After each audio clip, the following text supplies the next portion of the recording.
This is a story called The Little Monsters, Chapter 49, The Fishing Trip Disaster.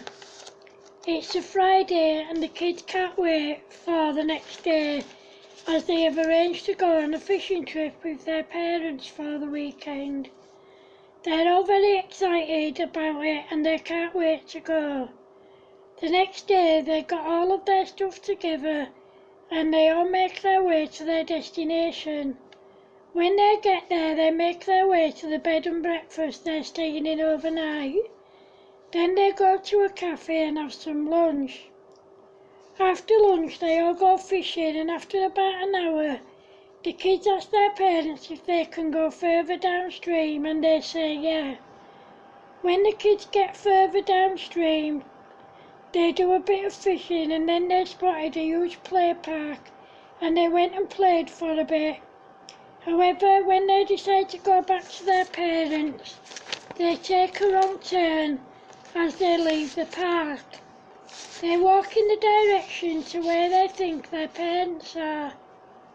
After they'd been walking for about half an hour, they realised that they were going in the wrong direction.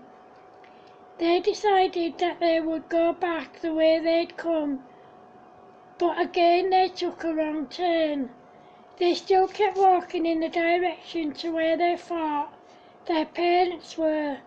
They just kept walking and walking in what they thought was the right direction. However, after they'd been walking for quite some time, they realised that they were lost. All they could do was keep walking and try and find their parents. By this time they'd been gone for almost 3 hours, and their parents were desperately worried about them. Their dads were out looking for them along with some other guests from the B&B. Their mums stayed behind just in case they came back. The men took torches with them in case it got dark while they were searching.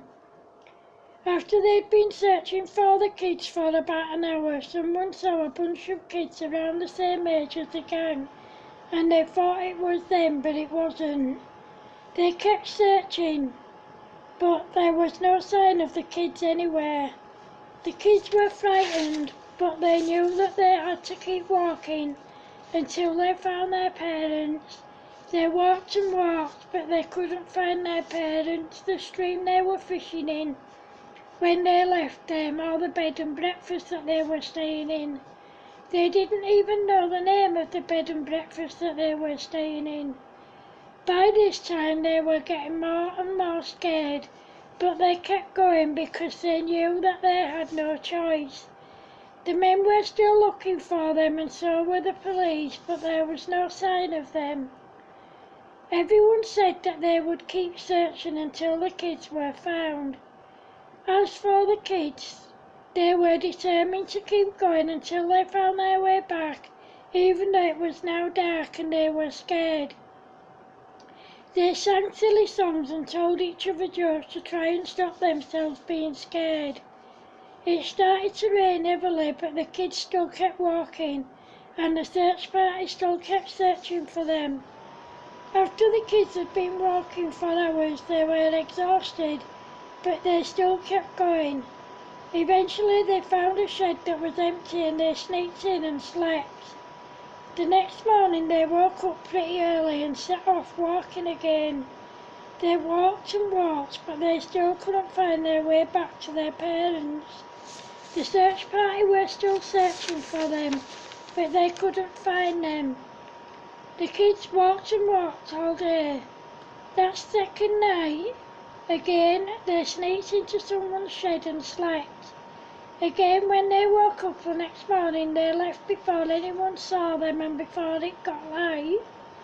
This time they walked until they could walk no more, and then they stopped to rest. They were all hungry and thirsty, but they didn't have any money to pay for food and drink, so they had to do without. When they set off walking again, they just walked for hours. Then it started getting dark, so they sneaked into someone's garden and slept in their shed. Early the next morning, whilst it was still dark, The kids set off walking again. After about 2 hours, Kiko spotted a park and she said to the others, "Hey guys, that's the park we were playing on the other day. Maybe we can find our way back to our parents now." However, when the kids got to the park, they soon realised that it was a completely different one because it was much smaller than the one they'd played on. They didn't play on the park because they needed to find their way back to their parents as soon as possible. They decided to just keep walking and walking. They walked all day again and they didn't stop. They didn't stop to rest even though they were very hungry and thirsty. Then, when it got dark again, they sneaked into someone's shed and slept again. However, the following morning, one of the occupants of the house saw them, but they got scared and ran off. They spent all day walking again. They didn't know where to go or what to do, so they just kept on walking. When it got dark, they were too scared to sleep in anyone's shed in case they got caught again, so they just kept walking. They walked for a couple of hours and then they found an empty house that had been left unlocked, and they went in and slept. When they woke up the following morning, it was raining very heavily, so they decided to stay put. In fact, they stayed put for the whole day and overnight because the rain just didn't stop. When they woke up the next morning, it was still raining really heavily, so they decided to stay put again. Again, they stayed there the whole day and overnight again. The following morning, it was still raining. However, as luck would have it, Kiko went to use the toilet. As she did so, she saw something on the floor in one of the bedroom doorways. When she looked, there was £40 on the floor. She went downstairs and showed the others. By that time, the rain had stopped and there was a cafe not far from the house they were in. They went in and ordered some food and they told the staff that they were lost and how it happened, and then they got upset. The staff knew the bed and breakfast and they called them immediately to let them know that the kids were safe. They kept them there and didn't charge them for the food and drink. As soon as their parents got there, all the kids ran into their arms crying. When they explained to their parents what had happened, they said it didn't matter because they were safe and that's all that mattered. Instead of going home, they decided to stay on for a few days. This time the kids did go a bit further downstream, but they stayed where they could see their parents and where their parents could see them. Then, when their parents said that they could play on the park, they went with them. Within no time, the kids were back to their normal selves. Whilst they were on the park, they gave out their fart and burp sweets to the other kids who were playing on the park.